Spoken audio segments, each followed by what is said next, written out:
नमस्कार दोस्तों। देखिए मित्रों, आज हम नाइन्थ क्लास की जो एनसीईआरटी है ज्योग्राफी का फोर्थ चैप्टर पढ़ेंगे, जलवायु। तो काफ़ी महत्वपूर्ण चैप्टर है। और इसके साथ ही जो लास्ट क्लास हमने पढ़ा था उसमें से आपको एक क्वेश्चन बताना है कि वुलर झील भारत में कहाँ स्थित है। वुलर झील भारत में किस राज्य में स्थित है, वो आपको कमेंट करके बताना है। पिछले 2 अध्यायों में आप हमारे देश की स्थलाकृतियां और अफवाह के बारे में पढ़ चुके हैं। किसी क्षेत्र के प्राकृतिक पर्यावरण को समझने के लिए आवश्यक 3 मूल तत्वों में से 2 तत्व यही है। कौन से? एक तो स्थलाकृतियां यानी जो भौतिक प्रदेश थे, और दूसरा है अफवाह है।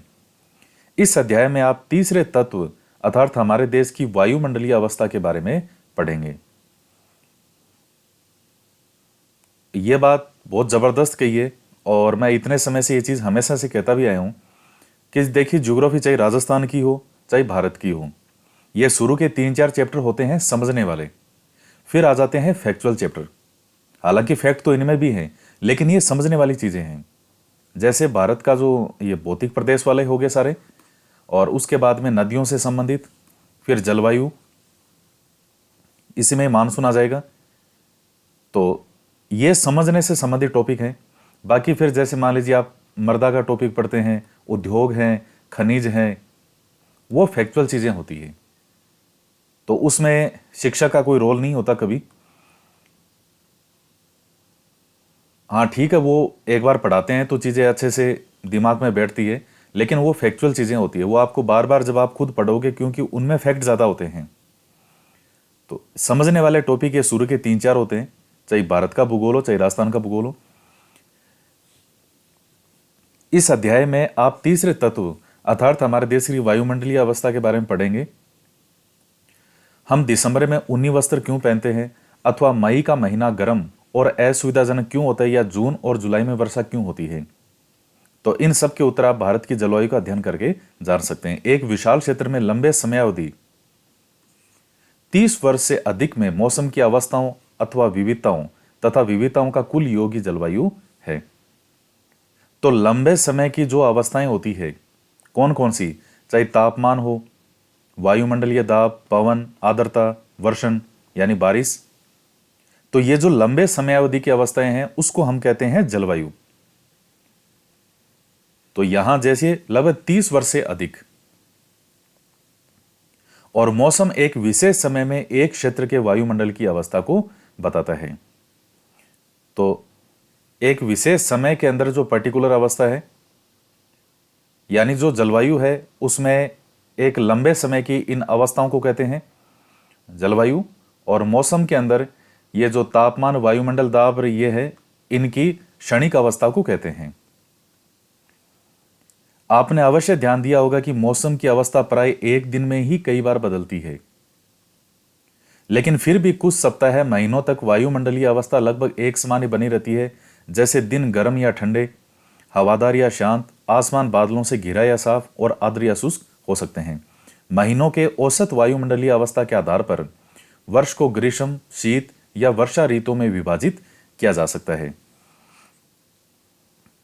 तो मौसम जो है वो क्षणिक अवस्थाएं होती है। तो महीनों के जो औसत वायुमंडलीय अवस्था है उसके आधार पर हम वर्ष को ये ग्रीष्म, शीत या वर्षा ऋतु में विभाजित करते हैं। विश्व को अनेक जलवायु प्रदेशों में बांटा गया है। क्या आप जानते हैं कि भारत की जलवायु कैसी है और ऐसा क्यों है? इस संबंध के अंदर हम अध्याय में पढ़ेंगे। मानसून शब्द की उत्पत्ति अरबी शब्द मौसिम से हुई है, जिसका अर्थ होता है मौसम। मानसून का अर्थ क्या होता है? एक वर्ष के दौरान वायु की दिशा में ऋतु के अनुसार परिवर्तन। तो ऋतु के अनुसार जो वायु की दिशा में परिवर्तन हो रहा है उसे ही क्या कहा जाता है? मानसून।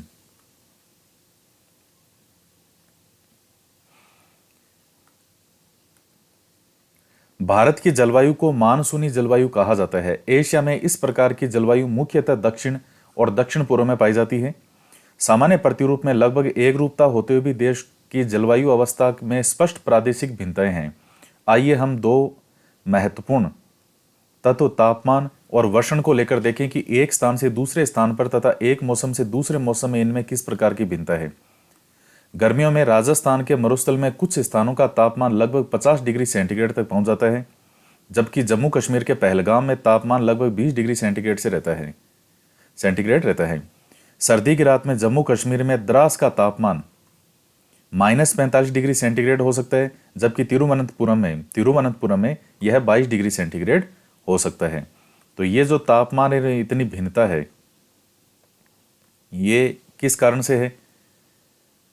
कुछ क्षेत्रों में रात और दिन के तापमान में बहुत अधिक अंतर होता है। थार के मरुस्थल में दिन का तापमान 50 डिग्री सेंटीग्रेड हो सकता है, जबकि उसी रात यह नीचे गिरकर 15 डिग्री सेंटीग्रेड तक पहुंच जाता है। दूसरी ओर केरल या अंडमान निकोबार में दिन और रात का तापमान लगभग समान ही रहता है। देखिए क्यों होता है? क्योंकि जो स्थल होते हैं वो जल्दी ठंडे होते हैं और जल्दी गर्म होते हैं, तो इस कारण से है। और ये केरल में इधर जो है, ये स्थान कौन से हैं? समुद्र के पास। तो समुद्र के पास जो स्थान होंगे वहां एक समान तापमान जो है वो बना रहेगा। अब वर्षण की ओर ध्यान दें। वर्षण के रूप तथा प्रकार में ही नहीं बल्कि इसकी मात्रा और ऋतु के अनुसार वितरण में भी भिन्नता होती है। हिमालय में वर्षण अधिकतर हिम के रूप में होता है तथा देश के शेष भाग में यह वर्षा के रूप में होता है। अब ये जैसे ऊपर जो हिमालय के क्षेत्र हो गए, लद्दाख हैं, ये कई जो श्रेणियां हैं, काराकोरम, वहां वर्षा किस रूप में है? एक तरह से ना के बराबर वर्षा है वहां, वो हिम ही बरसती है वहां पे। वार्षिक वर्षण में भिन्नता मेघालय में 400 सेंटीमीटर से लेकर लद्दाख और पश्चिमी राजस्थान में 10 सेंटीमीटर से भी कम होती है। देश के अधिकतर भागों में जून से सितंबर तक वर्षा होती है, लेकिन कुछ क्षेत्रों जैसे तमिलनाडु तट पर अधिकतर वर्षा अक्टूबर और नवंबर में होती है। तो ये जो इतनी भिन्नताएं हैं वर्षा और तापमान में, ये क्यों है? तो वो सब कारण आएंगे। सामान्य रूप से तटीय क्षेत्रों के तापमान में अंतर कम होता है। ये जो केरल, ये जो नाम आए थे, तो उसका रीजन क्या है? वो समुद्र के पास में होते हैं। देश के आंतरिक भागों में मौसमी या ऋतुनिष्ठ अंतर अधिक होता है। उत्तरी मैदान में वर्षा की मात्रा सामान्यतः पूर्व से पश्चिम की ओर घटती जाती है। ये भिन्नताएं लोगों के जीवन में विविधता लाती है, जो उनके भोजन, वस्त्र और घरों के प्रकार में दिखती है। तो आप उत्तरी मैदान में देखिए, वर्षा की मात्रा जो है वो पूर्व से पश्चिम की ओर घटती जाएगी। घटती क्यों जाएगी? क्योंकि उत्तरी मैदान में जो इस तरफ ऊपर वाला जो भाग होता है, तो आप देखेंगे कि जो अरब सागरीय मानसून है, अरब सागरीय मानसून जो है ये, या जिसको हम कहते हैं दक्षिण पश्चिम मानसून, तो चूंकि ये अरावली के समानांतर ऊपर जाती है, तो राजस्थान में, पश्चिमी राजस्थान में ये जो ऊपर का काफी क्षेत्र जो है वो पश्चिम की तरफ वर्षा कम होती है। ज्यादातर जो वर्षा भारत में है वो बंगाल की खाड़ी की ओर से जो आता है मानसून, उससे ज्यादा होती है। हालांकि जो आर्द्रता है वो इस अरब सागरीय मानसून में ज्यादा होती है, और बंगाल की खाड़ी वाले मानसून में जो इस तरफ से आता है उसमें कम होती है। लेकिन चूंकि यहां ये अरावली के समानांतर चलता है और ऊपर की तरफ निकल जाता है, इस कारण से इतनी वर्षा नहीं हो पाती जितनी होनी चाहिए थी, जितनी इसमें आर्द्रता थी। और बंगाल की खाड़ी वाले मानसून में आर्द्रता कम होते हुए भी, आर्द्रता क्या होती है? जो जल वाष्प की मात्रा है, ऊपर जो हवाएं चल रही है, पवन, लेकिन फिर भी वो अधिक वर्षा करती है भारत में। तो ये सब चीजें जो प्रभावित करती है, आपके लिए काम की लाइन ये है, पूर्व से पश्चिम की ओर घटती जाती है। ये भिन्नताएं लोगों के जीवन में विविधता लाती है, जो उनके भोजन, वस्त्र और घरों के प्रकार में दिखती है। तो जिस तरह जहां लोग रहेंगे, जिस तरह की जलवायु होगी, जिस तरह का मौसम होगा, उसी के अनुरूप ही लोगों का खान पान होता है। आप राजस्थान के अंदर देखिए, यहां जो वस्त्र हैं पुरुषों के, तो जो पहले लोग या गांव में आज भी जो पहनते हैं वो सफेद कलर के कपड़े ज्यादा पहनते हैं। कुर्ता जो होगा, पुरुष जो पहले, अब आजकल तो जींस वींस पहनने लगे लोग, लेकिन गांव में तो आज भी कुर्ता और धोती पहनते हैं। और जब भी आपके दिमाग में राजस्थान का कोई भी व्यक्ति या कोई भी किसान अगर आपके दिमाग में नजर आएगा, अगर आपके माइंड में एक नाम आता है, तो एक जो इमेज आपकी बनेगी वो सफेद कुर्ता, सफेद धोती और सफेद साफा। ये परिधान क्यों है ये राजस्थान में? ऐसा तो नहीं कि पूरे भारत में यही हो, कि आप असम की तरफ चले जाओ तो भी यही होगा, ऐसा नहीं है। उसका रीजन क्या पड़ता है? रीजन क्या है कि राजस्थान में गर्मी बहुत पड़ती है, थार का मरुस्थल है, तो व्हाइट कलर जो है उसमें उतनी ज्यादा गर्मी नहीं लगती जितने दूसरे जो कपड़े हैं उनमें लगती है। ब्लैक कलर के जो कपड़े होते हैं वो सबसे ज्यादा ऊष्मा को ऑब्जर्व करते हैं, तो ब्लैक कपड़ों के अंदर सबसे ज्यादा जो है मनुष्यों को गर्मी लगती है। साफा भी क्यों पहनते हैं? एक तो मान सम्मान का भी प्रतीक है, और जैसे मान लीजिए अब कहीं बाहर निकले, अब पहले लोग यात्राएं करते थे, अब आजकल तो गाड़ियां एसी वेसी ये सब चीजें हैं। आज से 15 से 20 साल पहले, 25 साल पहले लोग जब यात्राएं करते थे, अब कहीं उनको बैठना है, कोई पेड़ है उसके नीचे आराम से बैठ गए, कैसा 15-20 मिनट का आराम करते हैं, तो वो साफा जब माथे से हटाते थे तो इस गर्मी में फिर उनको ठंडी ठंडी थोड़ी हवा लगती थी। तो साफे के बहुत रोल हैं। ये ऐसी वस्त्र नहीं बने हैं कि जैसे साफा सिर्फ मान सम्मान के तौर पर ही देखा जाता है, ऐसा नहीं है। ये कारण भी है कि गर्मी ज्यादा पड़ती है। खैर ये बातें बहुत लंबी चली जाएगी, ये टॉपिक तो ऐसे हैं कि जिनमें घंटों तक आप ये सारी चीजें बताते रहो कि ये एक एक चीज क्यों होती है। तो ये है, राजस्थान में घरों की दीवार मोटी और छत चपटी क्यों होती है? तराई क्षेत्र तथा गोवा और मैंगलोर में ढाल वाली छतें क्यों होती है? असम में प्राय कुछ घर बांस के खंभों पर क्यों बने होते हैं?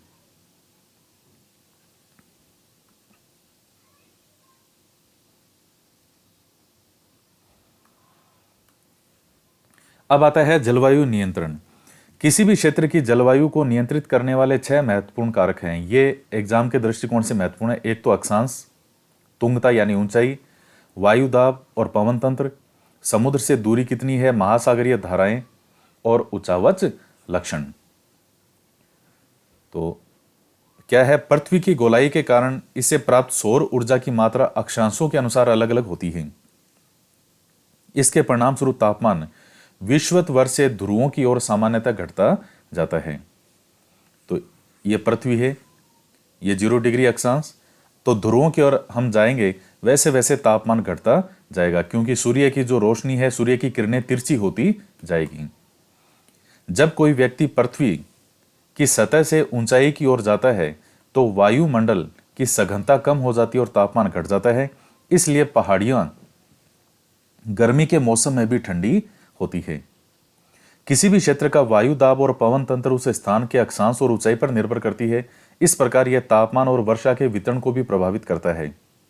समुद्र का जलवायु पर समकारी प्रभाव पड़ता है। जैसे जैसे समुद्र से दूरी बढ़ती है, यह प्रभाव भी जो है वो कम होता जाता है। लोग विषम मौसमी अवस्थाओं को महसूस करते हैं। इसे महाद्वीपीय अवस्था कहते हैं। गर्मी में बहुत अधिक गर्म और सर्दी में बहुत अधिक ठंडा। महासागरीय धाराएं समुद्र से तट की ओर चलने वाली हवाओं के साथ तटीय क्षेत्रों की जलवायु को प्रभावित करती है। उदाहरण के लिए कोई भी तटीय क्षेत्र जहां गर्म या ठंडी जल धाराएं बहती है और वायु की दिशा समुद्र से तट की ओर हो, तब वह तट गर्म या ठंडा हो जाएगा। तो ये महासागरीय धाराएं जो है, देखिए गर्म महासागरीय धाराएं होती है और ठंडी महासागरीय धाराएं होती है। और गर्म और ठंडी जहां मिलती है महासागरीय धाराएं, वहां मछली पालन के लिए या मछली जो उत्पादन है, वहां मछली बहुत ज्यादा मिलती है। ये जो गल्फ स्ट्रीम आप जो उधर देखेंगे अटलांटिक महासागर की तरफ, तो वहां ऐसे स्थान है कि गर्म और ठंडी जल धाराएं मिलती है और उनके मिलने के कारण मछलियां सबसे ज्यादा वहां प्राप्त होती है। तो एक अनुकूल मौसम हो जाता है वो।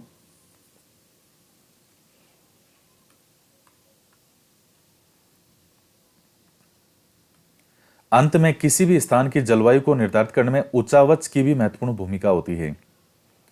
कैसे? ऊंचे पर्वत ठंडी और गर्म वायु को अवरोधित करते हैं। यदि इनकी ऊंचाई इतनी हो कि वे वर्षा लाने वाली वायु के रास्तों को रोकने में सक्षम होते हैं, तो ये उस क्षेत्र में वर्षा का कारण भी बन सकते हैं।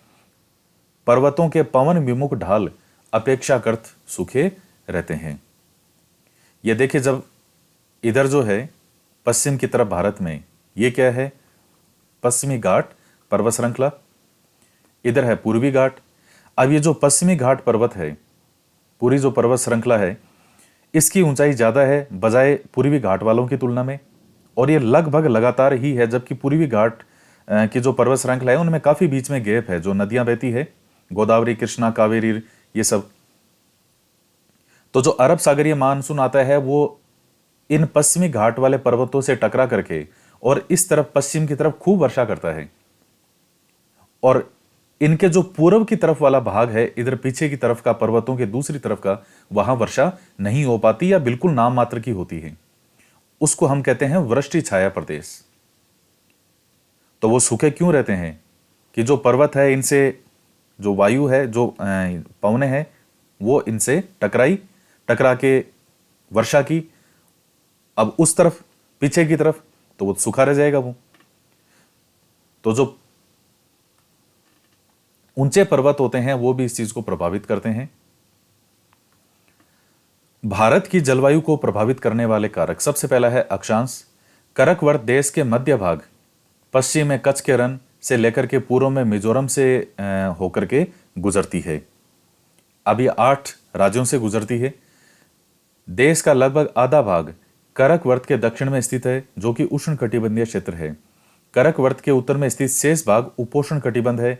इसलिए भारत की जलवायु को उष्ण कटिबंधीय जलवायु और उपोष्ण कटिबंधीय जलवायु दोनों की विशेषताएं उपस्थित है। तो देखिए, जो 23.5 डिग्री तक का जो भाग माना जाता है, 0 डिग्री से लेकर के 23.5 डिग्री तक का, उसको हम नॉर्मली उष्ण कटिबंध कहते हैं। तो और उसके जो आगे है, करकवर्त के उत्तर में स्थित शेष भाग जो है वो किस में आता है? उपोष्ण कटिबंध में आता है। तो ये तो एक वर्गीकरण है। वैसे नॉर्मली देखिए, 0 डिग्री से 30 डिग्री तक नॉर्मली हम उष्ण जो है इसमें मान लेते हैं, उष्ण कटिबंध में। और 30 से 45 डिग्री वाला जो भाग है दोनों तरफ का ही, 30 डिग्री से 45 डिग्री, उसको हम बीच में कहते हैं उपोष्ण कटिबंध। नॉर्मली ये भी आता है 23.5 डिग्री से ऊपर वाला जो भाग है, ऊपर और इस तरफ दक्षिण की तरफ, जो कि उष्ण कटिबंध के बाद में जो भाग है, वो क्षेत्र आता है उपोष्ण कटिबंध में। सामान्यतः 30 से 45 डिग्री अक्षांशों के बीच में जो है, हम उसको उपोष्ण कटिबंध कहते हैं। तो भारत आपको पता है कि 8 डिग्री 4 मिनट से 37 डिग्री 6 मिनट के मध्य है, तो उष्ण कटिबंध में है और साथ में उपोष्ण कटिबंध में भी आता है। भारत के उत्तर में हिमालय पर्वत है। इसकी औसत ऊंचाई लगभग 6000 मीटर है। भारत का तटीय क्षेत्र भी विशाल है, जहां अधिकतम ऊंचाई लगभग 30 मीटर है। हिमालय मध्य एशिया से आने वाली ठंडी हवाओं को भारतीय उपमहाद्वीप में प्रवेश करने से रोकता है। इन्हीं पर्वतों के कारण इस क्षेत्र में मध्य एशिया की तुलना में ठंड कम पड़ती है। तो उत्तर की तरफ से जो ठंडी हवाएं आती है, ये रसिया से, साइबेरिया की तरफ से, तो इतनी जबरदस्त ठंडी हवाओं को रोकने का काम कौन करता है? हिमालय। तो अगर हिमालय नहीं आता तो भारत की स्थिति बहुत खराब होती, यहां इतनी बर्फीली हवाएं चलती। फिर वायु दाब और पवन। भारत में जलवायु तथा संबंधित मौसमी अवस्थाएं निम्नलिखित वायुमंडलीय अवस्थाओं से संचालित होती है: वायु दाब और धरातलीय पवनें, ऊपरी वायु परिसंचरण और पश्चिमी चक्रवाती विक्षोभ और उष्णकटिबंधीय चक्रवात। तो ये वायु दाब और पवनें जो है किस प्रकार से प्रभावित करती है? भारत उत्तर पूर्वी व्यापारिक पवनों वाले क्षेत्र में स्थित है। ये पवनें उत्तरी गोलार्ध के उपोष्ण कटिबंधीय उच्च दाब पट्टियों से उत्पन्न होती है। ये दक्षिण की ओर बहती है। कोरियोलिस बल के कारण दाहिनी ओर विक्षेपित होकर विषुवतीय निम्न दाब वाले क्षेत्रों की ओर बहती है। अब ये देखिए, बहुत सी चीजें इसमें समझने वाली है। सामान्य रूप से आप यही देख लीजिए, अब ये पृथ्वी है, ये 0 डिग्री भूमध्य रेखा, और ये 30 से 35 डिग्री, और ये दक्षिण में भी 30 से 35 डिग्री। तो अब देखिए होता क्या है कि इस 30 से 35 डिग्री के मध्य जो है वो उच्च वायु दाब की स्थिति बन जाती है, ये जो पेटी है। अब 30 से 35 डिग्री के मध्य जब उच्च वायुदाब की स्थिति बनेगी तो यहां से पवनें जो है, और ये व्यापारिक पवनें कौन सी पवनें होती है? स्थायी पवनें। स्थायी पवनें वो होती है जो पूरे वर्ष भर चलती है। तो अब ये पवनें किस तरफ आएगी? इस तरफ आएगी, 0 डिग्री की तरफ। तो ये देखिएगा, ये यूं नहीं आती ऐसे कि हम कहें कि ये इधर से ऐसे चल जाएगी। ये सीधी सीधी नहीं आती है यूं, इस प्रकार से। ये सीधी सीधी क्यों नहीं आती? कोरियोलिस बल के कारण। और फेरेल के द्वारा ये बात कही गई थी, तो इसे हम फेरेल का नियम भी कहते हैं। क्या है फेरेल का नियम या कोरियोलिस बल? देखिए, पृथ्वी जब पश्चिम से पूर्व की तरफ घूमती है, आपको पता है कि पृथ्वी जो ग्लोब है वो पश्चिम से पूर्व की तरफ, आप उसको जोर से घुमाइए। आपके सामने कोई ग्लोब हो, उस ग्लोब को आप पश्चिम से पूर्व की तरफ एक स्थान पर जोर से घुमाइए। जब वो जोर से घूमेगा तो उस पर एक बल काम करता है, और उस बल के कारण, जो कोरियोलिस बल है, उस बल के कारण उत्तरी गोलार्ध की जो हवाएं हैं उनकी दिशा हो जाती है दाहिनी ओर, और दक्षिणी गोलार्ध की जो पवनों की दिशा हो जाती है वो कहां विक्षेपित हो जाती है? बाईं ओर। यानी ये 0 डिग्री है तो उत्तरी गोलार्ध की जो हवाएं हैं वो यूं हो जाएगी, दक्षिणी गोलार्ध की हवाएं जो है वो यूं मुड़ जाएगी। यानी एस की तरह से यूं, एस की तरह से, मतलब उत्तरी गोलार्ध में जो पवनें हैं वो दिशा क्या हो जाएगी? पूर्व की ओर। और जबकि पूर्व से मतलब दाहिनी ओर, जबकि दक्षिण की तरफ जो हवाएं हैं वो किस तरफ हो जाती है? बाईं ओर। तो ये है फेरेल का नियम। तो अब ये कैसे हो जाएगी? ये यहां पे ये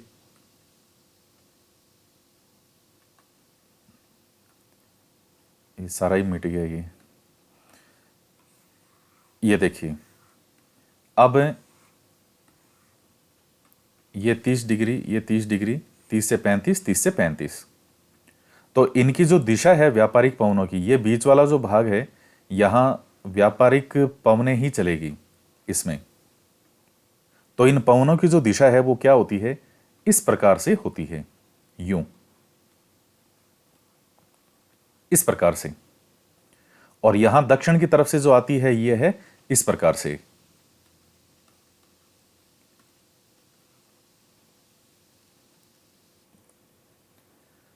तो अब ये जो दिशा है उत्तरी गोलार्ध के अंदर व्यापारिक पवनों की दिशा क्या है? अब ये इस तरह से आ रही है ना, यूं। तो ये कौन सी डायरेक्शन होगी? इस तरह से आप करके देख लो। ये नॉर्थ है, ये साउथ है। ये सेकंड ग्रेड वाले एग्जाम के अंदर ये पूरा बहुत डीपली मैंने समझाया है। कम से कम 4-5 वीडियो लेक्चर बने होंगे उसमें।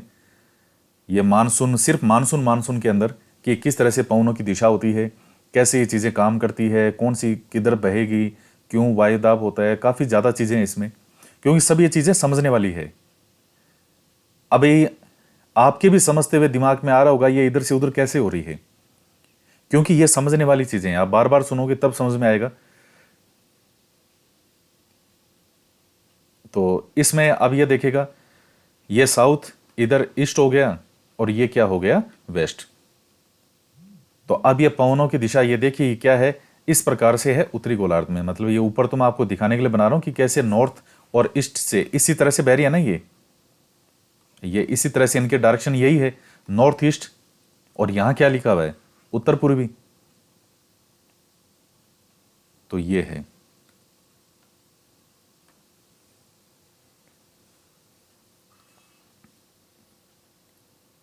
तो सामान्यतः इन पवनों में नमी की मात्रा बहुत कम होती है क्योंकि ये स्थलीय भागों पर उत्पन्न होती है।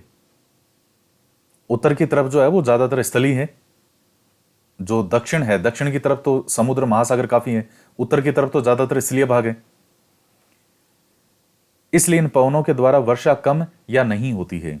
इस प्रकार भारत को शुष्क क्षेत्र होना चाहिए था, लेकिन ऐसा नहीं है। अब ये कोरियोलिस बल क्या है ये मैंने आपको बता दिया कि पृथ्वी के घूर्णन के कारण उत्पन्न आभासी बल को कोरियोलिस बल कहते हैं। तो इस बल के कारण आप याद कीजिए, जब आप बच्चे होंगे तो आपके स्कूल के अंदर कोई एक ऐसा गेम होगा कि लोहे का एक इस तरह से बना होता था गोल चक्र सा, और उस पे जब आप उसको गोल गोल घुमाते थे, यूं लोहे का होता था, एक बच्चा यहां खड़ा हो गया, एक यहां खड़ा हो गया और दोनों तरफ से लोहे के पाइप पकड़ लिए। तो आप याद कीजिएगा कि जब आप वो पश्चिम से पूर्व या आप उसको जब घुमाते होंगे, आप नॉर्मली जो इसकी डायरेक्शन घूमने की रहती थी, पश्चिम से पूर्व ही आपने घुमाया होगा इसको, क्योंकि जब खेलते हैं तो उस वक्त डायरेक्शन इसकी यही सेट बैठती है। और उस वक्त जब आप इस पे चढ़े होंगे तो याद कीजिए, ये लोहे का जो गोला है या जिस पर आप चढ़े थे, तो ये आपको बाहर की तरफ फेंकने का प्रयास कर रहा था। आप जितना और अंदर की तरफ आएंगे, ये उतना ही ज्यादा आपके दूर की तरफ आपको फेंकेगा, पीछे की तरफ धकेलेगा। और अगर आपके हाथ छूट जाएं तो आप वहीं पास में नहीं गिरोगे, पीछे दूर जाकर के धड़ाम से दीवार पे टकरा के गिरोगे। याद आया होगा आपको?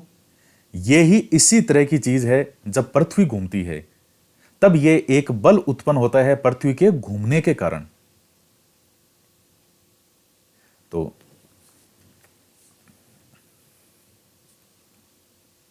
किसके कारण? पृथ्वी के घूर्णन के कारण। पृथ्वी जो अपने स्थान पर घूमती है पश्चिम से पूर्व, इसे फेरेल का नियम भी कहते हैं, क्योंकि फेरेल ने बताया था इसके बारे में।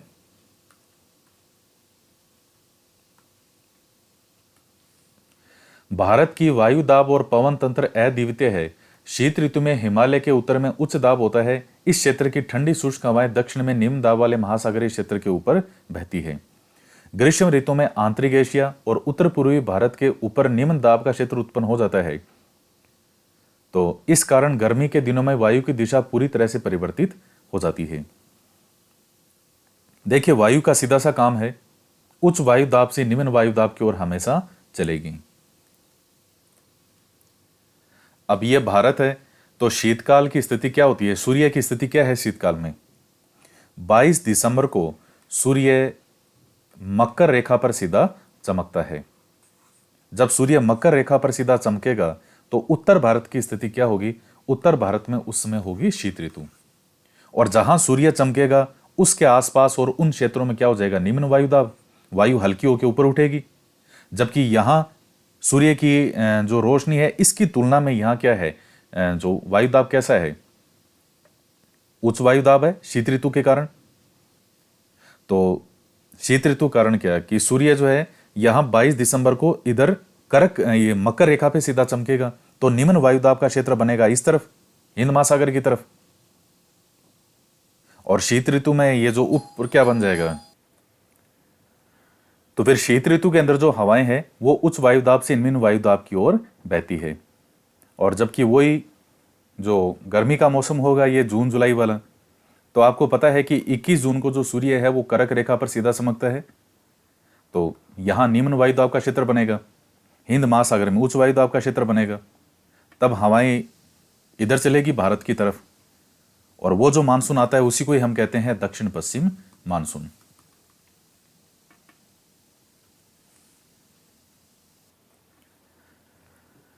तो वायु दक्षिण में हिंद महासागर के उच्च दाब वाले क्षेत्र से दक्षिण पूर्वी दिशा में बहते हुए विषुवत को पार कर दाहिनी ओर मुड़ते हुए भारतीय उपमहाद्वीप पर स्थित निम्न वायुदाब की ओर बहने लगती है। इन्हें दक्षिणी पश्चिमी मानसूनी पवनों के नाम से जाना जाता है। ये पवनें कोषण महासागरों के ऊपर से बहती है, नमी ग्रहण करती है और भारत की मुख्य भूमि पर वर्षा करती है।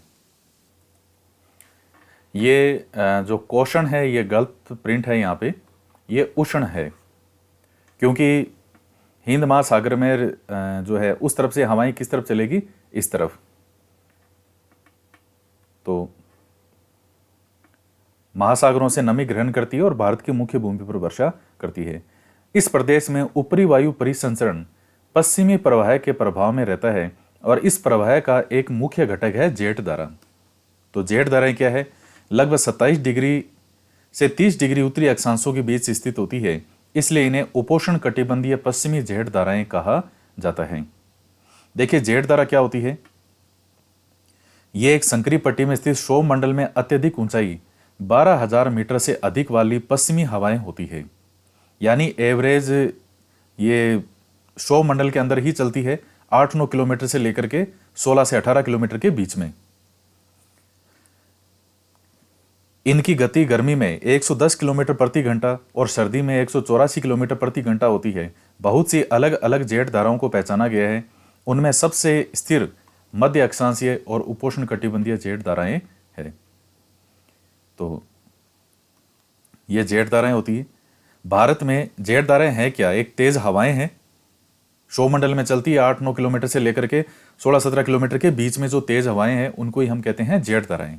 जेट, जैसे जेट विमान होता है उस तरीके से। तो भारत में ये जेट धाराएं ग्रीष्म ऋतु को छोड़कर पूरे वर्ष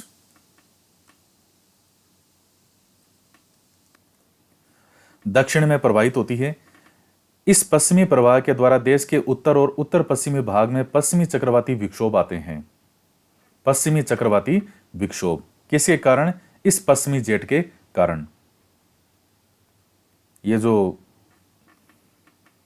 भूमध्य सागर की तरफ से जो हवाएं चलती है तो उसका कारण एक ये है, बहुत महत्वपूर्ण कारण है। ये जो पश्चिमी जेट धारा है ये गर्मियों में सूर्य की आभासी गति के साथ ही उपोष्ण कटिबंधीय पश्चिमी जेट धारा हिमालय के उत्तर में चली जाती है। एक पूर्वी जेट धारा जिसे उपोष्ण कटिबंधीय पूर्वी जेट धारा कहा जाता है, गर्मी के महीनों में प्रायद्वीपीय भारत के ऊपर लगभग 14 डिग्री उत्तरी अक्षांश में प्रवाहित होती है। तो एक पूर्वी जेट धारा और है जिसे उपोष्ण कटिबंधीय पूर्वी जेट धारा कहते हैं, और गर्मी के महीनों के अंदर यह प्रायद्वीपीय भारत के ऊपर लगभग 14 डिग्री जो उत्तरी अक्षांश है, तो ये प्रायद्वीपीय भारत वाला यही भाग आ जाएगा पूरा इसमें, तो वहां ये प्रवाहित होती है। उसके बाद है पश्चिमी चक्रवातीय विक्षोभ। सर्दी के महीनों में उत्पन्न होने वाला पश्चिमी चक्रवातीय विक्षोभ भूमध्य सागरीय क्षेत्र से आने वाले पश्चिमी प्रवाह के कारण होता है। ये प्राय भारत के उत्तर और दक्षिणी पश्चिमी क्षेत्रों को प्रभावित करते हैं। उष्ण कटिबंधीय चक्रवात मानसूनी महीनों के साथ साथ अक्टूबर और नवंबर के महीनों में आते हैं तथा ये पूर्वी प्रवाह के एक भाग होते हैं और देश के तटीय क्षेत्रों को प्रभावित करते हैं।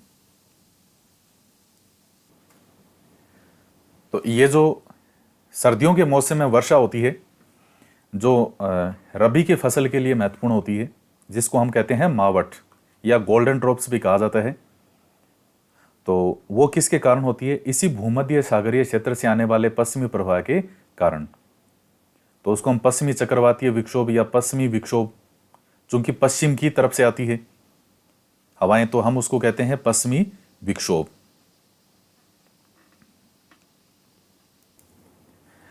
तो ये देखिए इस चित्र में, ये जनवरी महीने की स्थिति है। ये जो डबल लाइन है उपोष्ण पश्चिमी जेट स्ट्रीम, तो ये इस प्रकार से इसकी दिशा है, इस प्रकार से यूं। तो अब आप देख लीजिए यहाँ, और ये दो लाइनें कैसे बनी हुई है, क्योंकि यहाँ क्या आ गया ऊपर? हिमालय, इस प्रकार से।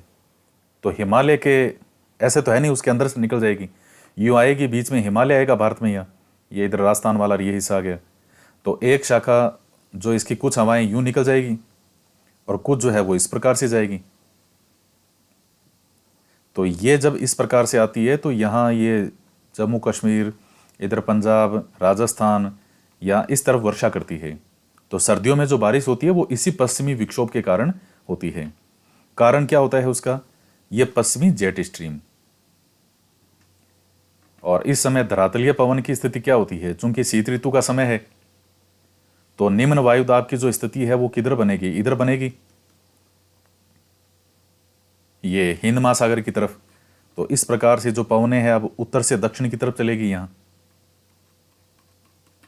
तो इसे यहाँ उत्तरी पूर्वी मानसून भी कहते हैं, जो कि जो तटीय प्रदेश हैं, इधर ये बंगाल की खाड़ी में, इधर ये वर्षा बंगाल की खाड़ी से जल लेते हुए इस तरफ ये वर्षा करती है, तो उसको कहते हैं उत्तरी पूर्वी मानसून। और ये जो पश्चिमी जेट आपको इधर भी दिखाई दे रही है, तो देखिए दोनों तरफ चलती है। ये जो पश्चिमी जेट है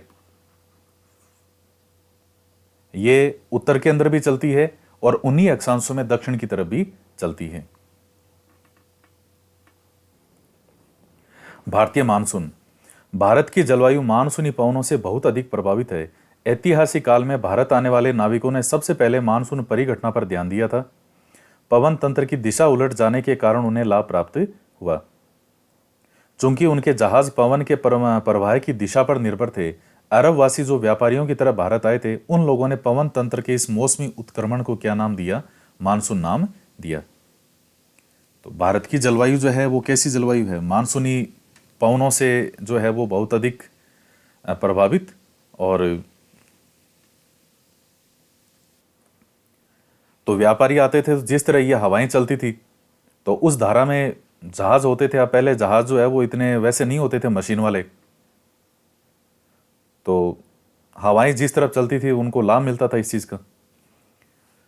मानसून का प्रभाव उष्णकटिबंधीय क्षेत्रों में लगभग 20 डिग्री उत्तर और 20 डिग्री दक्षिण के बीच रहता है। मानसून की प्रक्रिया को समझने के लिए निम्नलिखित तथ्य महत्वपूर्ण है।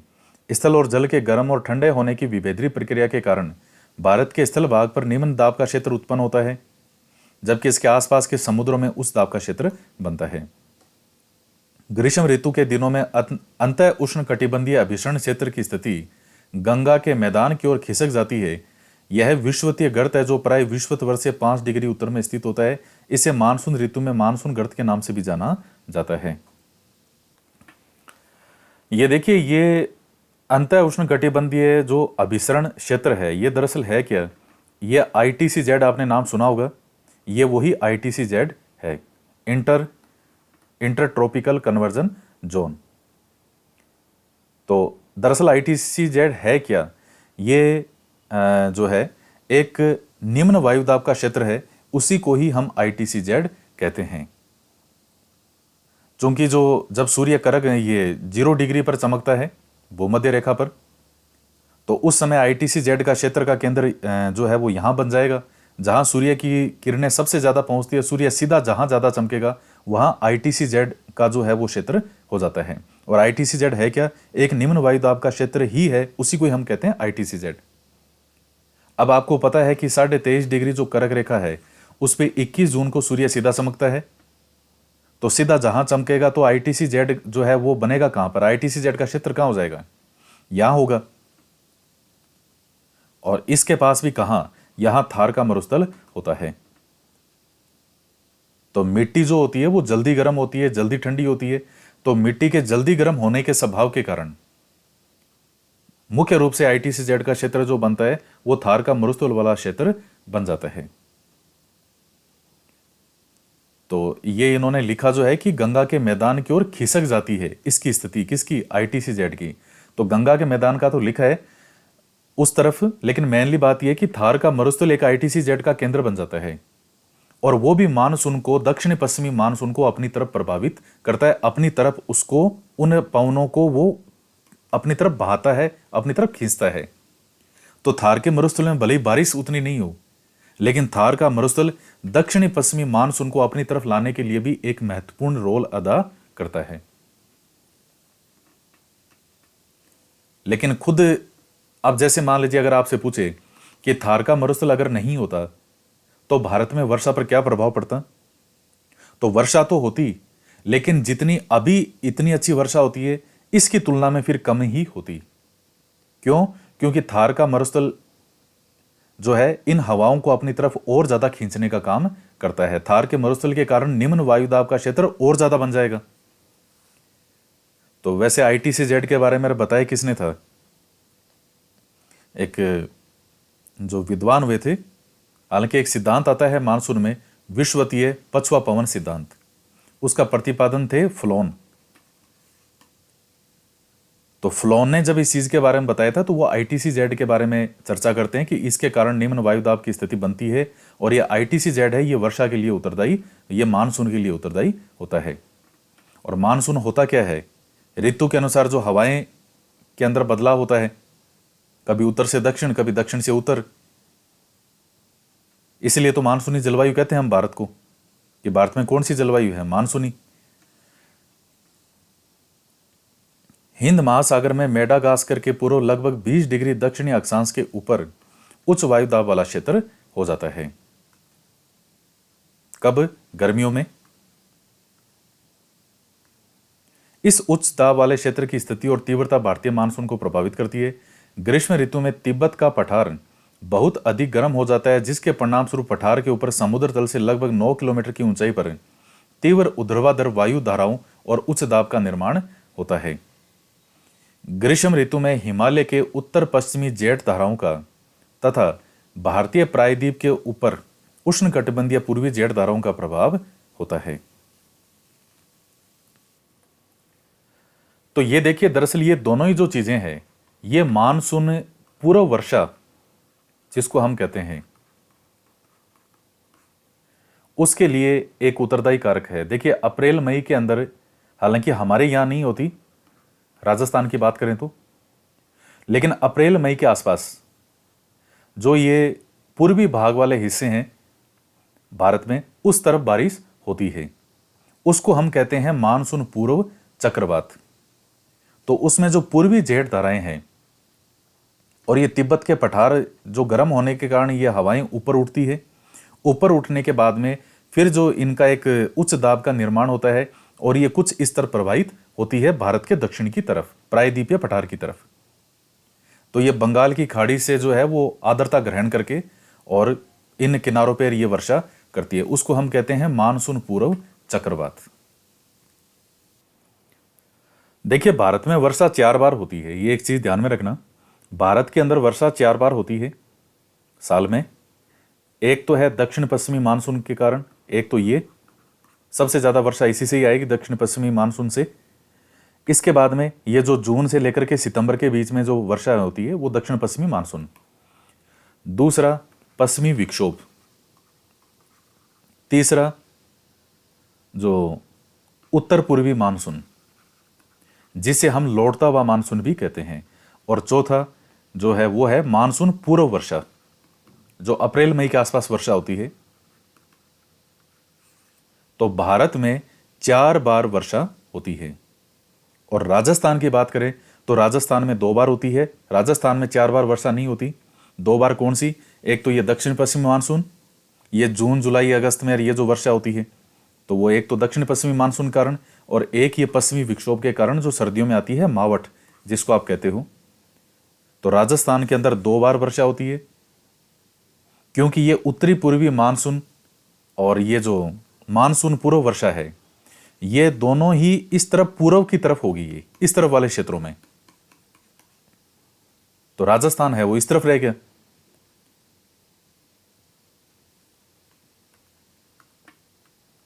ये टॉपिक वैसे समझना इतना आसान नहीं है, मुझे पता है कि आपके कई चीजें ऊपर से अभी निकल रही होगी, क्योंकि ये चीजें पहली बार के अंदर सारी चीजें क्लियर कट समझ में आ जाए ऐसा नहीं है। ये काफी चीजें आपको खुद भी अध्ययन करना पड़ेगा, और फिर आप ये चीजें अच्छे से आपके समझ में आएगी कि हाँ ये क्यों हुआ है ऐसा। अंतः उष्ण कटिबंधीय अभिसरण क्षेत्र, यानी वही ITCZ, तो ये विषुवतीय अक्षांशों में विस्तृत गर्त और निम्न दाब का क्षेत्र होता है। यहां पर उत्तर पूर्वी और दक्षिण पूर्वी व्यापारिक पवनें आपस में मिलती है। यह अभिसरण क्षेत्र विषुवत वृत्त के लगभग समानांतर होता है, लेकिन सूर्य की आभासी गति के साथ साथ यह उत्तर या दक्षिण की ओर खिसकता है। मैंने आपको वही बताया है, निम्न वायुदाब का क्षेत्र जो है बनता है यहां पे, और निम्न वायुदाब का क्षेत्र बनेगा तो निम्न वायुदाब के क्षेत्र को ही हमने क्या कहा है, ITCZ का है, और ये कोई स्थायी नहीं होता। जिधर जिधर सूर्य सीधा चमकता जाएगा, ITCZ जो है वो उधर ही बनता जाएगा। इसके अतिरिक्त दक्षिणी महासागरों के ऊपर दाब की अवस्थाओं में परिवर्तन भी मानसून को प्रभावित करता है। सामान्यतः जब दक्षिण प्रशांत महासागर के उष्ण कटिबंधीय पूर्वी भाग में उच्च वायुदाब होता है, तब हिंद महासागर के उष्ण कटिबंधीय पूर्वी भाग में निम्न वायुदाब होता है।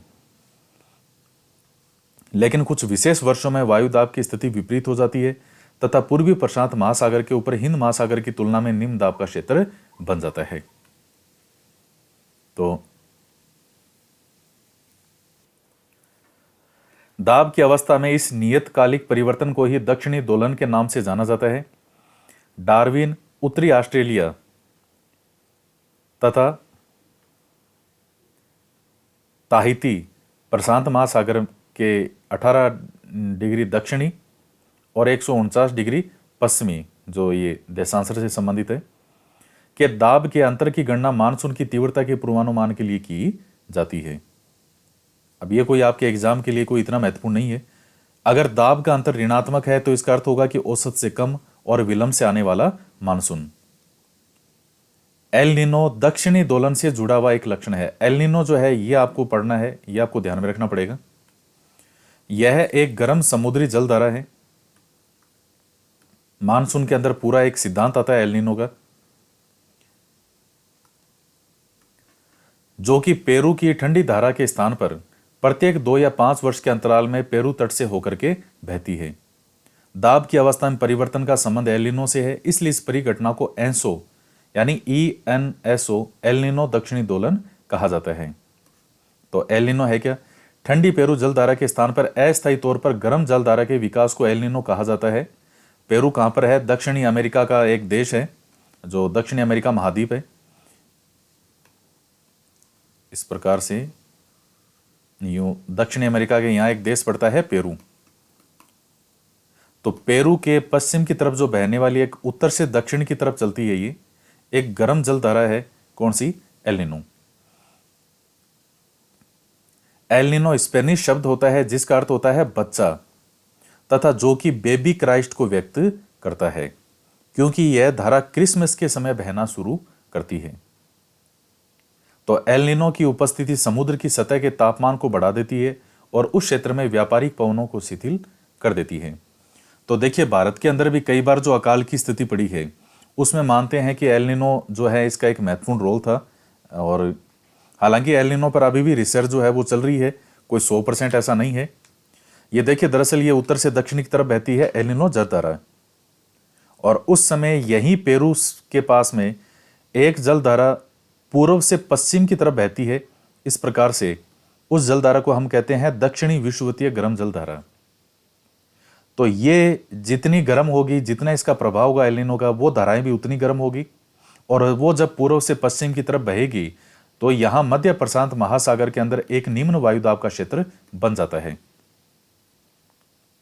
और वो जो फिर दक्षिणी पश्चिमी मानसून इधर इस तरफ भारत की तरफ जब ये यूं बढ़ता है, ये इस प्रकार से जब ये पवनें आती है, तो चूंकि जितना भारत में उस समय एक निम्न वायुदाब का केंद्र है, उससे ज्यादा निम्न वायुदाब का केंद्र बन जाता है यहां मध्य प्रशांत महासागर में। और ये और थोड़ा पश्चिम की तरफ आ जाए तो ये जो भारत में आने वाली हवाएं हैं, ये यूं टर्न हो जाती है इस प्रकार से। यही एल नीनो प्रभाव है। और जितनी वर्षा भारत में होनी चाहिए थी नहीं हो पाती, नाम मात्र की होती है, और कई बार जो अकाल की स्थिति पड़ी है। ऐसा कहा जाता है कि 1875 से लेकर के 1985 के बीच में भारत में 43 बार सूखे की स्थिति पड़ी है। उसमें से 19 बार जो सूखे का कारण था वो एल नीनो था। तो कहां दक्षिणी अमेरिका महाद्वीप पड़ा है? यहां इस जगह सिक ऑस्ट्रेलिया महाद्वीप है, और यहां ये भारत है।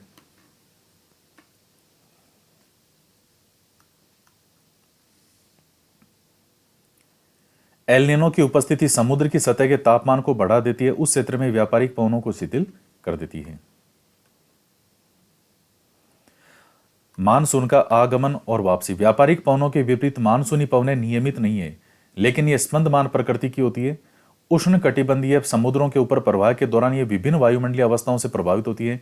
मानसून का समय जून के आरंभ से लेकर के मध्य सितंबर तक 100 से 120 दिनों के बीच होता है। वही जून से लेकर के और मध्य सितंबर तक।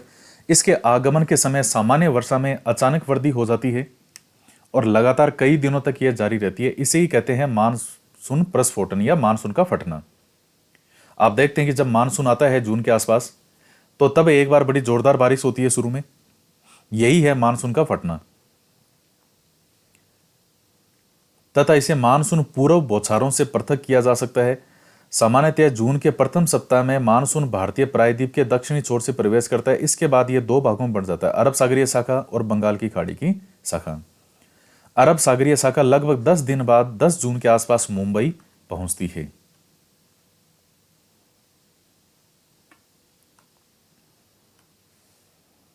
अब मुंबई पहुंच गई।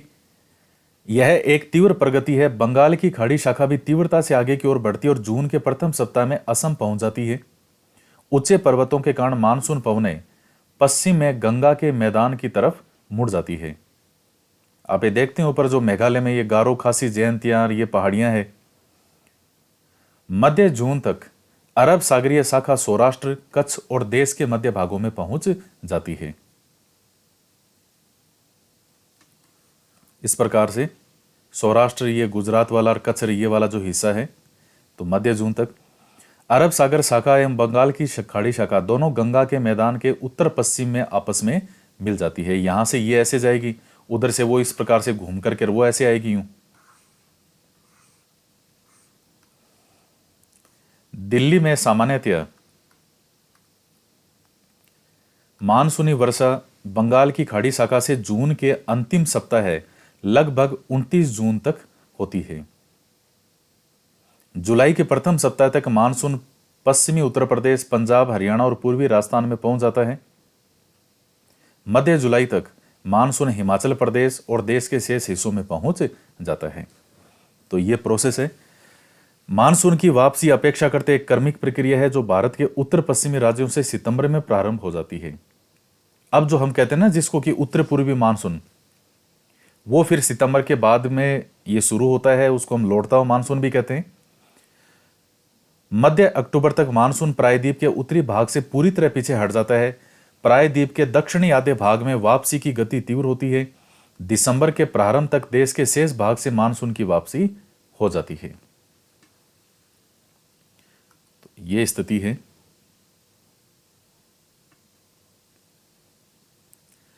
द्वीपों पर मानसून की सबसे पहली वर्षा होती है। यह क्रमशः दक्षिण से उत्तर की ओर अप्रैल के अंतिम सप्ताह से लेकर मई के प्रथम सप्ताह तक होती है।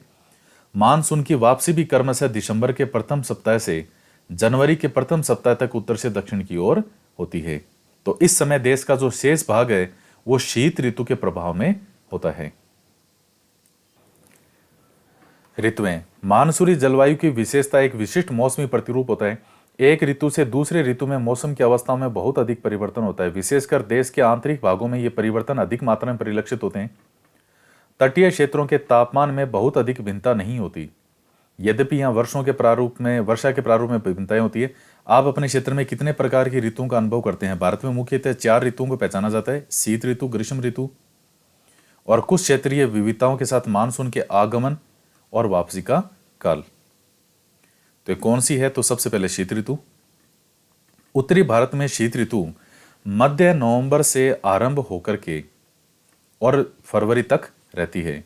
भारत के उत्तरी भाग में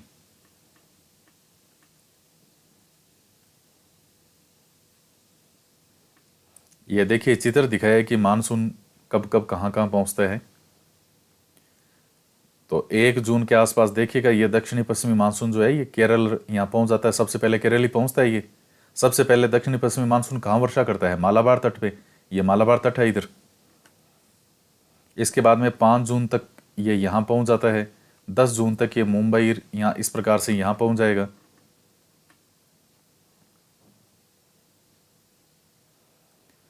और फिर इसके अलावा ये 10 जून तक मुंबई में, फिर ये 15 जून तक अहमदाबाद और ये इस तरफ यूं चली जाती है। 1 जुलाई तक ये यहां पहुंच जाता है और 15 जुलाई तक यहां पहुंच जाता है।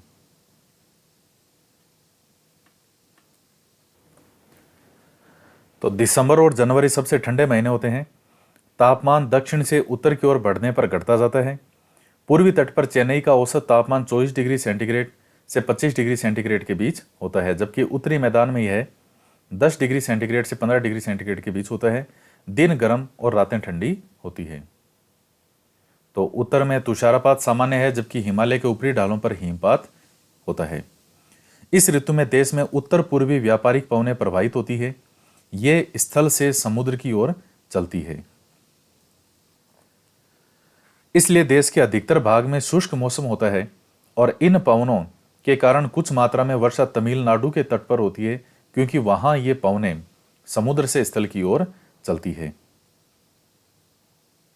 तो चूंकि पवनें चलेगी तो समुद्र से, आपको मैंने बताया, बंगाल की खाड़ी से आर्द्रता ग्रहण करती है।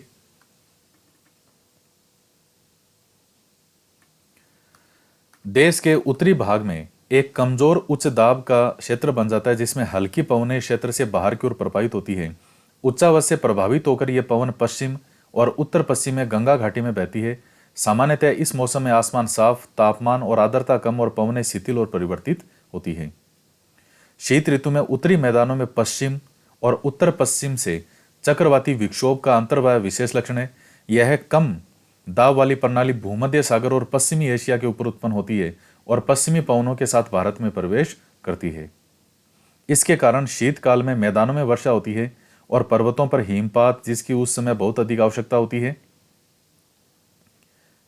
यद्यपि शीतकाल में वर्षा, जिसे स्थानीय तौर पर मावठ कहा जाता है, कि कुल मात्रा कम होती है, लेकिन ये रबी की फसलों के लिए बहुत महत्वपूर्ण होती है। ये जो आपको ऊपर मैंने बताया था पश्चिमी विक्षोभ वाला, ये उसके बारे में ही बता रहा है। प्रायद्वीपीय भागों में शीत ऋतु स्पष्ट नहीं होती। समुद्री पवनों के प्रभाव के कारण शीत ऋतु में भी यहां तापमान के प्रारूप में न के बराबर परिवर्तन होता है। देखिए, समुद्र के तट के आसपास के जो भी क्षेत्र होंगे तो वहां एक सम तापमान रहेगा। कोई बहुत ज्यादा तापमान है दिन में और रात के तापमान में इतना डिफरेंस नहीं आता। स्थल भाग की तरफ जो ज्यादा है उनमें रात और दिन में बहुत ज्यादा डिफरेंस आता है।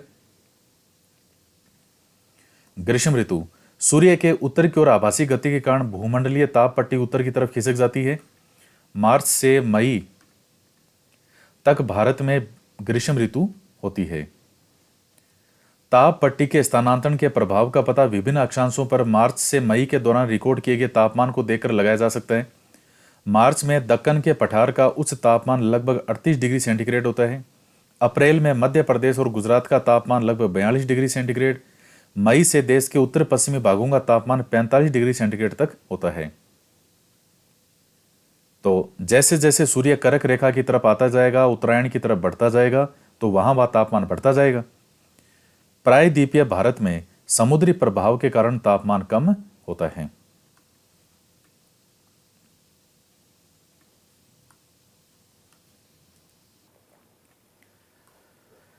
तो देश के उत्तरी भाग में ग्रीष्मकाल में तापमान में वृद्धि होती है और वायुदाब में कमी आती है।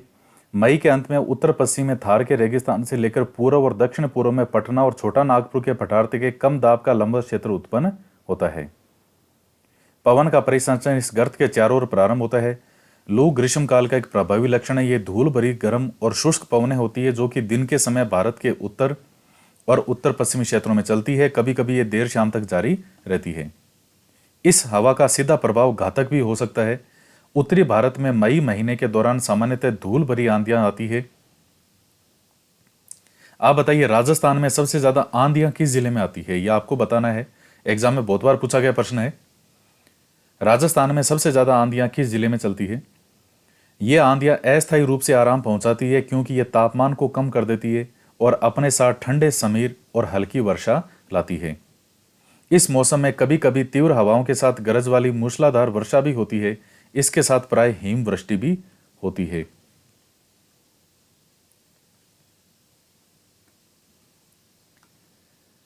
वैशाख के महीने में होने के कारण पश्चिम बंगाल में इसे काल बैसाखी कहा जाता है। और ग्रीष्म ऋतु के अंत में कर्नाटक और केरल में प्राय पूर्वी मानसूनी वर्षा होती है। इसके कारण आम जल्दी पक जाते हैं। प्राय इसे ही हमर वर्षा कहते हैं। तो यह है मानसून पूर्व वर्षा या पूर्वी मानसूनी वर्षा।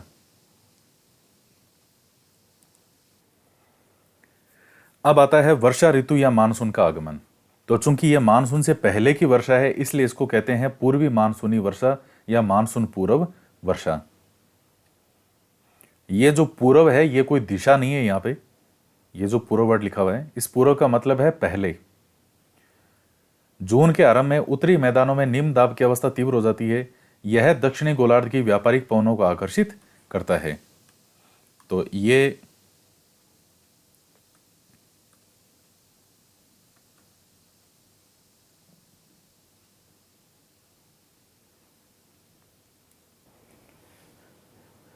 पवनें दक्षिणी समुद्रों के उपोष्ण कटिबंधीय क्षेत्रों में उत्पन्न होती है।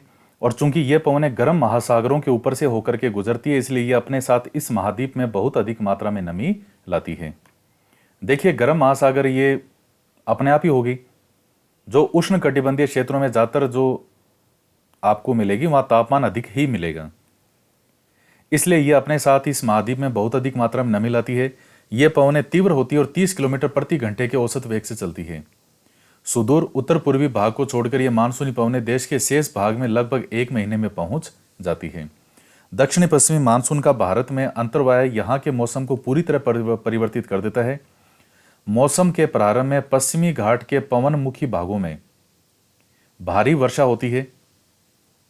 दक्कन का पठार और मध्य प्रदेश के कुछ भाग में भी वर्षा होती है। यद्यपि ये क्षेत्र वृष्टि छाया में आते हैं, क्योंकि पश्चिमी घाट के पूर्व की तरफ वाले भाग हो गए। इस मौसम की अधिकतर वर्षा देश के उत्तर पूर्वी भागों में होती है। खासी पहाड़ी के दक्षिणी श्रृंखलाओं में स्थित मासिनराम विश्व में सबसे अधिक औसत वर्षा प्राप्त करता है। गंगा की घाटी में पूर्व से पश्चिम की ओर वर्षा की मात्रा घटती जाती है और राजस्थान और गुजरात के कुछ भागों में बहुत कम वर्षा होती है। तो ये देखिए, जो बंगाल की खाड़ी की ओर से जो शाखा है वो मासिनराम में वर्षा करती है, क्योंकि वहां गारो, खासी, जयंतियां पहाड़ियां, मासिनराम है कहाँ, मेघालय में है, तो गारो, खासी, जयंतियां हैं वहां पे पहाड़ियां, तो पहाड़ियों में वो घिर करके और हवाएं जो है जबरदस्त बरसती है। तो ऐसा नहीं है कि उसके आसपास के स्थान है उनमें भी उतनी वर्षा होती है, बहुत ज्यादा डिफरेंस आ जाता है। वो पर्टिकुलर वहीं स्थिति ऐसी बनती है कि चारों तरफ से पहाड़ियों में ये हवाएं जो है ये एक तरह से अंदर बंद सी हो जाती है, तो फिर ये वहां जबरदस्त तरीके से वर्षा करती है। विश्व में सबसे ज्यादा वर्षा वाला स्थान है मासिनराम। मासिनराम विश्व में सबसे अधिक वर्षा वाला क्षेत्र है। स्टेलेग्माइट और स्टेलेक्टाइट जो है गुफाओं के लिए यह प्रसिद्ध है। कौन सा? मासिनराम। मानसून से संबंधित एक अन्य परिघटना है वर्षा में विराम। इस प्रकार इसमें आर्द्र और शुष्क दोनों तरह के अंतराल होते हैं। दूसरे शब्दों में मानसूनी वर्षा एक समय में कुछ दिनों तक ही होती है। इनमें वर्षा रहित अंतराल भी होते हैं। मानसून में आने वाले ये विराम मानसूनी गर्त की गति से संबंधित होते हैं। विभिन्न कारणों से गर्त और इसका अक्ष उत्तर या दक्षिण की ओर खिसकता रहता है, जिसके कारण वर्षा का स्थानिक वितरण सुनिश्चित होता है। जब मानसून के गर्त का अक्ष मैदान के ऊपर होता है तब इन भागों में वर्षा अच्छी होती है। दूसरी ओर जब अक्ष हिमालय के समीप चला जाता है तब मैदानों में लंबे समय तक शुष्क अवस्था रहती है। हिमालय की नदियों के पर्वतीय जलग्रहण क्षेत्रों में विस्तृत वर्षा होती है। तो मतलब ये आपने देखा ही था कि जून में कहाँ आ जाता है, वर्षा कहाँ होती है, फिर ये मध्य जून में कहाँ होती है, जुलाई में कहाँ पहुंच जाती है, अगस्त में कहाँ पहुंचती है, सितंबर में कहाँ जाती है। इस भारी वर्षा के कारण मैदानी क्षेत्रों में विनाशकारी बाढ़ें आती है और जान और माल की भारी क्षति होती है। उष्णकटिबंधीय निम्न दाब की तीव्रता और आवृत्ति भी मानसूनी वर्षा की मात्रा और समय को निर्धारित करती है।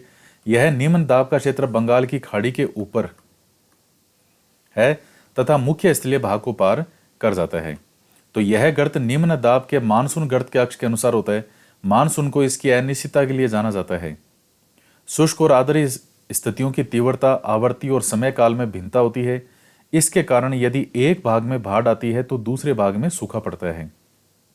इसका आगमन और वापसी प्राय अव्यवस्थित होता है, इसलिए कभी कभी देश के किसानों की कृषि कार्यों को अव्यवस्थित कर देता है। तो अब ये कई चीजें हैं इसमें जिनके कारण मानसून प्रभावित होता है। अब देखिए, मानसून की वापसी, या इसी को आप कहते हो उत्तर पूर्व का मानसून या लौटता हुआ मानसून।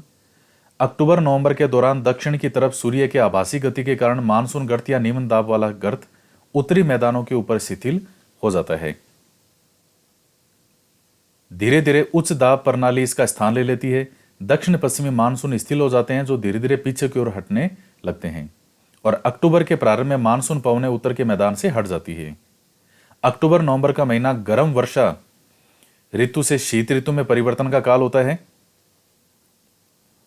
मानसून की वापसी होने से आसमान साफ और तापमान में वृद्धि हो जाती है। दिन का तापमान उच्च होता है जबकि रातें ठंडी और सुहावनी होती है। स्थल अभी भी आर्द्र होता है। उच्च तापमान और आर्द्रता वाली अवस्था के कारण दिन का मौसम असह्य हो जाता है। इसे सामान्यतः क्वार की उमस कहते हैं। तो ये जो उमस पड़ती है इस समय, वो वही उमस है। उच्च तापमान और आर्द्रता वाली स्थिति होती है तो उतनी वर्षा भी नहीं होती, और चूंकि वो उमस की स्थिति हो जाती है, इसे सामान्यतः क्वार की उमस के नाम से जाना जाता है। अक्टूबर के उत्तरार्ध में विशेषकर उत्तरी भारत में तापमान तेजी से गिरने लगता है, क्योंकि सूर्य जो है अब किधर जा रहा है, दक्षिण की तरफ। नवंबर के प्रारंभ में उत्तर पश्चिम भारत के ऊपर निम्न दाब वाली अवस्था बंगाल की खाड़ी पर स्थानांतरित हो जाती है। यह स्थानांतरण चक्रवाती निम्न दाब से संबंधित होता है, जो कि अंडमान सागर के ऊपर उत्पन्न होता है। ये चक्रवात सामान्यतः भारत के पूर्वी तट को पार करते हैं, जिसके कारण व्यापक व भारी वर्षा होती है। ये उष्ण कटिबंधीय चक्रवात प्राय विनाशकारी होते हैं। ये होते कहाँ उष्ण कटिबंधीय चक्रवात? बंगाल की खाड़ी में। चूंकि ये क्षेत्र किस में होता है? उष्ण कटिबंध में। अब ये मैप में देखिए वर्षा दिखा रखी है कि कहाँ कितनी होती है। तो 400 सेंटीमीटर से अधिक तो ये कहाँ होती है? ये मासिन राम वाला जो है वो उधर मेघालय की तरफ वाला, और फिर ये 200 से 400 सेंटीमीटर, फिर ये अलग अलग बता रखा है। ये पश्चिमी राजस्थान की तरफ आएंगे तो बहुत ज़्यादा कम मिलेगी आपको।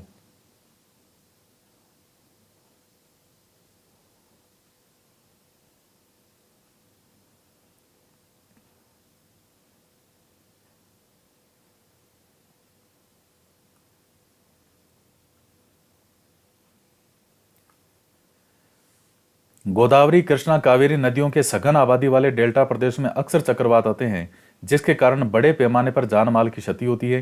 कभी कभी ये चक्रवात उड़ीसा, पश्चिम बंगाल और बांग्लादेश के तटीय क्षेत्रों में भी पहुंच जाते हैं। कोरोमंडल तट पर अधिकतर वर्षा इन्हीं चक्रवातों और अवदाबों के कारण होती है। तो ये लौटता हुआ मानसून है, और ये बंगाल की खाड़ी के अंदर ऐसी स्थिति बनती है, उष्ण कटिबंधीय चक्रवात बनते हैं और ये यहां वर्षा करते हैं किनारों पे।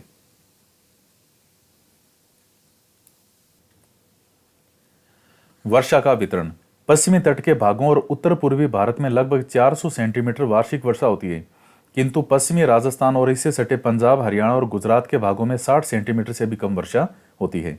दक्षिणी पठार के आंतरिक भागों और सह्याद्री के पूर्व में भी वर्षा की मात्रा समान रूप से कम होती है। इन क्षेत्रों में वर्षा की मात्रा कम क्यों होती है?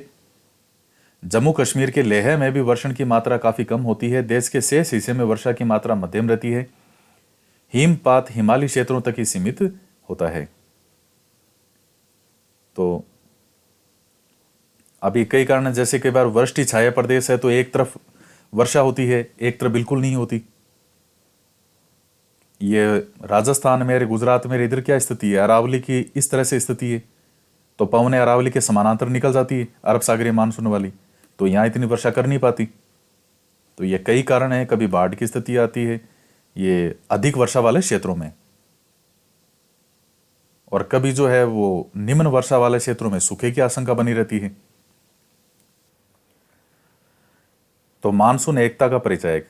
तो आप पहले ही पढ़ चुके हैं कि हिमालय अत्यंत ठंडी पवनों से भारतीय उपमहाद्वीप की रक्षा करते हैं।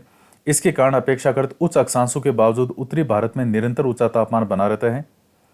इसी प्रकार प्रायद्वीपीय पठार में तीनों और समुद्रों के प्रभाव के कारण न तो अधिक गर्मी पड़ती है और ना ही अधिक सर्दी पड़ती है। इस समकारी प्रभाव के कारण तापमान की दिशाओं में बहुत कम अंतर पाए जाते हैं।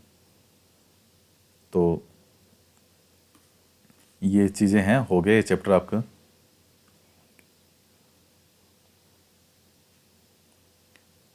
अब ये कुछ क्वेश्चन है।